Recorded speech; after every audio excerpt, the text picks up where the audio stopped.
Hello, my friends. It's Kenzie again. Today we are continuing in Philippians, and today we are in chapter 1, and we're going to be reading verses 12 through 30. And I just want to give a quick overview of this and just kind of highlight just three kind of main points that I believe that Paul is trying to just share with us in this letter that he wrote to the church of Philippi.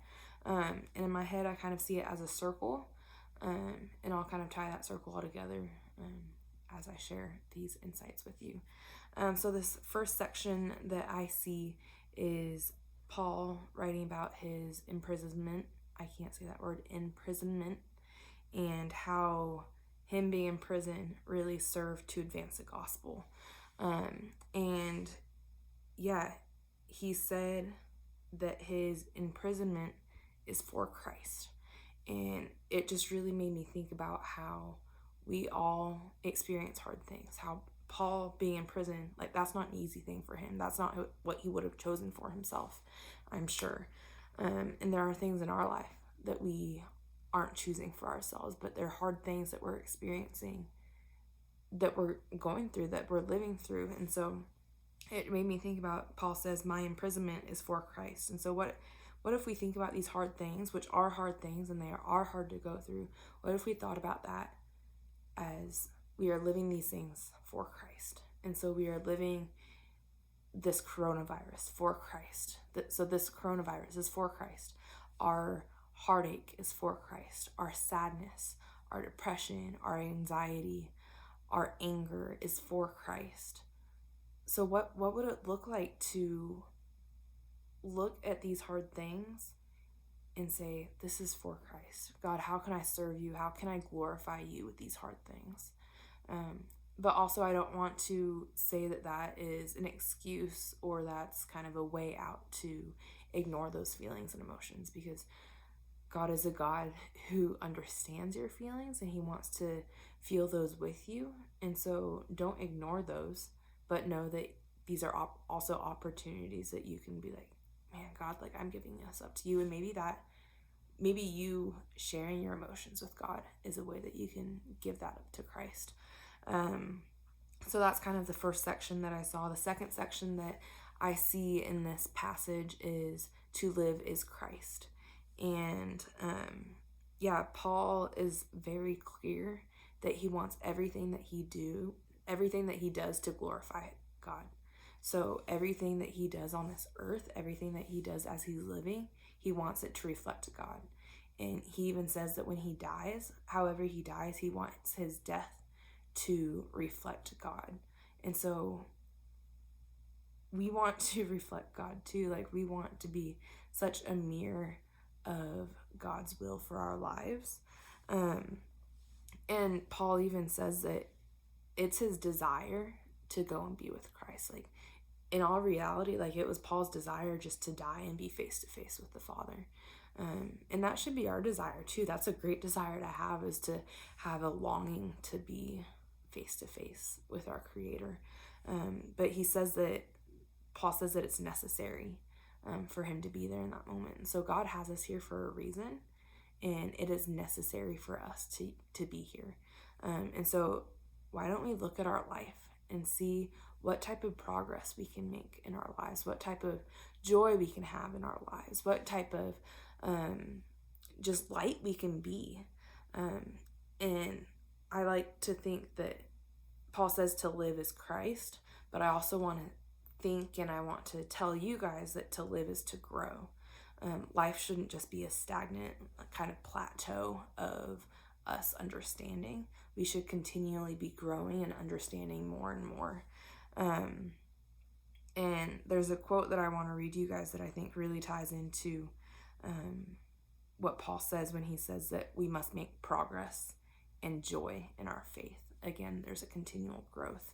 And so, this quote says, Christian maturity does not come through special mystical insights available to only a few, but rather through the patient practice of the familiar virtues of love and service to others. And so maturity in our faith, it's not just going to come out of nowhere. It's not just going to pop up and be like, oh my gosh, like, I have all this understanding and I'm so mature and I've made it. Like, I've made, this top level Christian maturity, like I'm right here with Jesus, but it's the consistent and patient practice of love and service to others.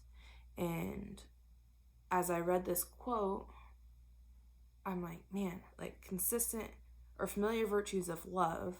Bible says that God is love.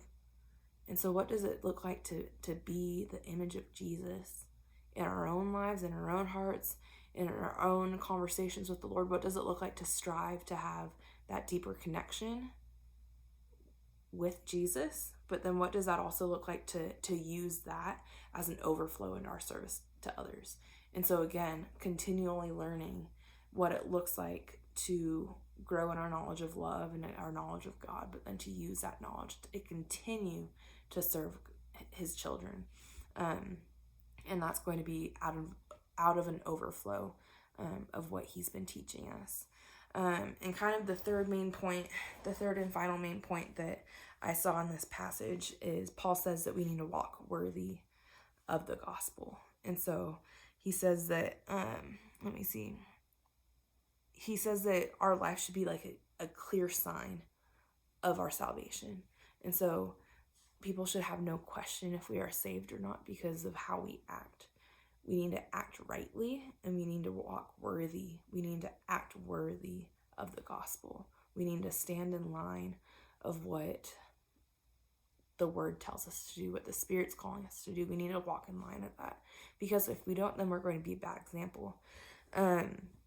But Paul also says that we should not only believe in him, meaning God, meaning Jesus, but we should also suffer for his sake. And so he's saying right now, he's promising that we're going to have hardships. We're going to suffer in our life.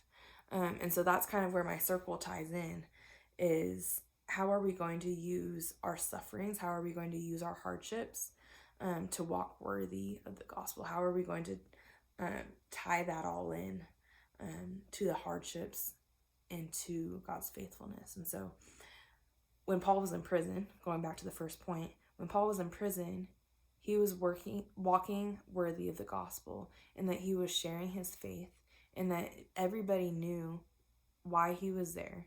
Everybody knew that he was a faithful follower of Jesus.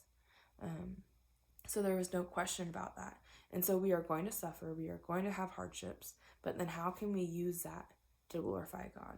And so, yeah, I just really want to encourage you all that in this time of, again, in between and confusion, and I think that in a lot of ways, a lot of hardships outside of the virus and everything, I think a lot of hardships and heartaches and in our own brokenness, I think that those are being highlighted right now.